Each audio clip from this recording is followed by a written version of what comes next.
Is there a line that should be drawn about when we decide to go in? Absolutely. There is a line that should be drawn.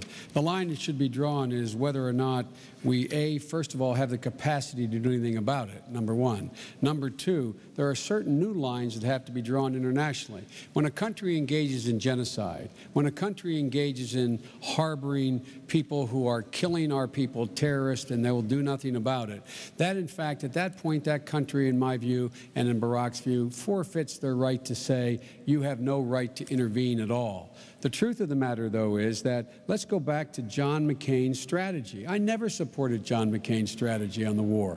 John McCain said exactly what Dick Cheney said. Go back and look at Barack Obama's statements and mine. Go look at JoeBiden.com contemporaneously. Held hearings in the summer before we went to war, saying if we went to war, we would not be greeted as liberators. We would have a fight between the Sunnis and Shias. We would be tied down for a decade. It would cost us hundreds of billions of dollars. John McCain was saying the exact opposite. John McCain was lockstep with Dick Cheney at that point about how this was going to be easy. So John McCain's strategy in this war, not just whether or not to go, the actual conduct of the war has been absolutely wrong from the outset. Governor.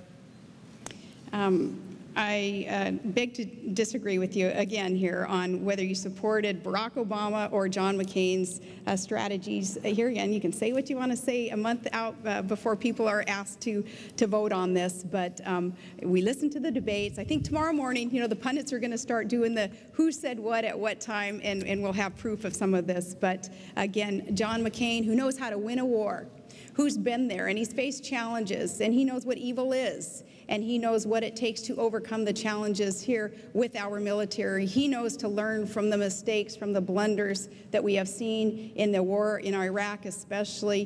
He will know how to implement the strategies, working with our commanders, though, and listening to what they have to say, taking the politics out of these war issues. He'll know how to win a war. Thank you, Governor. Probably the biggest cliche about the vice presidency is that it's a heartbeat away. Everybody's waiting to see what would happen if the worst happened. How would you disagree on some things from your principles? You disagree on Alaska, drilling in Alaska, the National Wildlife Refuge. You disagree on surveillance law, at least you have in the past. How would a Biden administration be different from an Obama administration if that were to happen? Well, God forbid that it would ever happen. It would be a national tragedy of historic proportions if it were to happen. But if it did, I would carry out Barack Obama's policies. His policies of reinstating the middle class, making sure that they get a fair break, making sure that they have access to affordable health insurance, making sure they get serious tax breaks, making sure that we can help their children to get to college, making sure we have an energy policy that leads us in the direction of not only toward independence and a cleaner environment, but an energy policy that creates 5 million new jobs, a foreign policy that ends this war in Iraq, a foreign policy that goes after the one mission the American public gave the president after 9/11, to get and capture or kill bin Laden and to eliminate al-Qaeda. A policy that would, in fact, engage our allies in making sure that we knew we were acting on the same page and not dictating.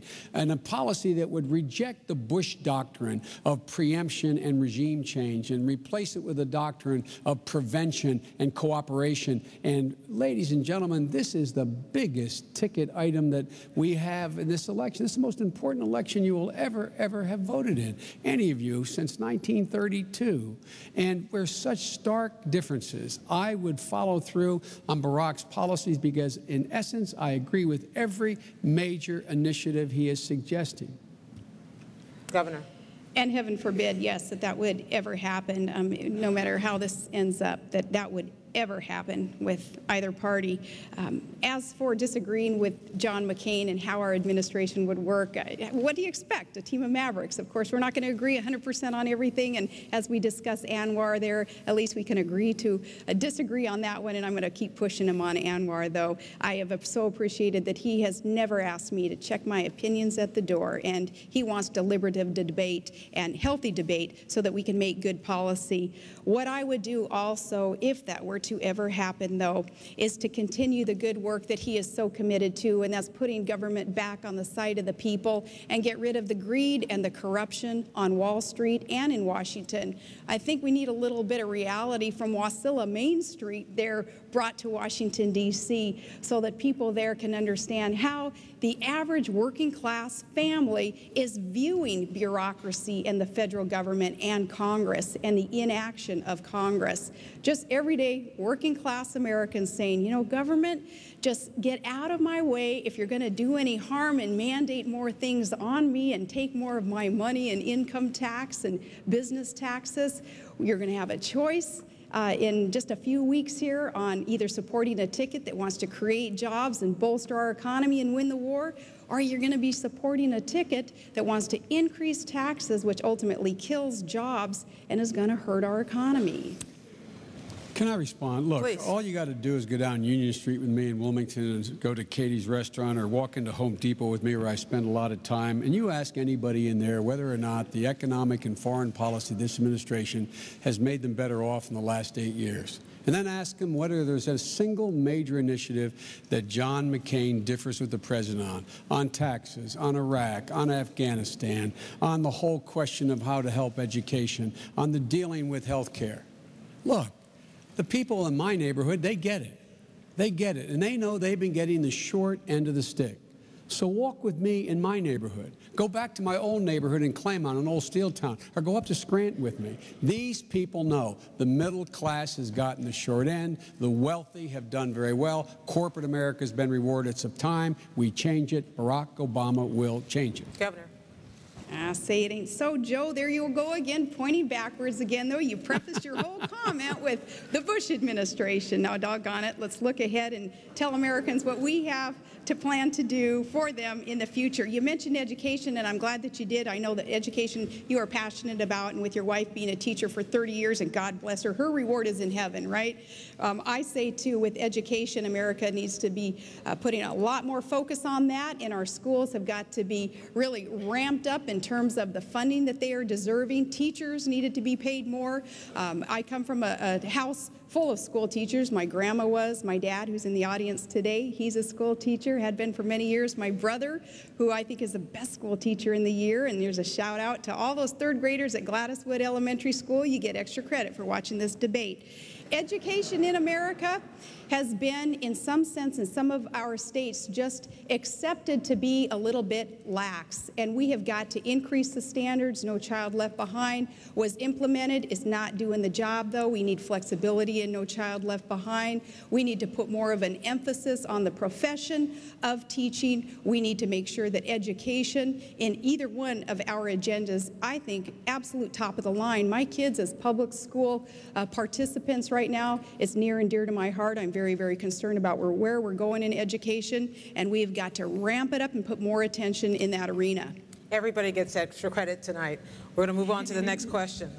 Governor, you said in July that you would have to, someone would have to explain to you exactly what it is the Vice President does every day. You, Senator, said you would not be Vice President under any circumstances. Now, maybe this was just what was going on at the time.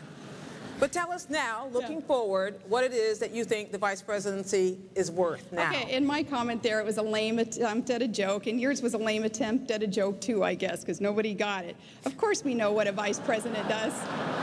They didn't get yours or mine. Either. Which one didn't they get? Mine. No. No, of course, we know what a vice president does, and that's not only preside over the Senate, and we'll take that position very seriously also. I'm thankful that the Constitution would allow a bit more authority given to the vice president also, if that vice president so chose to exert it in working with the Senate. And making sure that we are supportive of the president's policies, and making sure, too, that our president understands what our strengths are. John McCain and I have had good conversations about where I would lead with his agenda, and that is energy independence in America and reform of government overall, and then working with families of children with special needs. That's near and dear to my heart also. And in those arenas, John McCain has already tapped me and said, that's where I want you to lead. And I said, I can't wait to get there and go to work with you.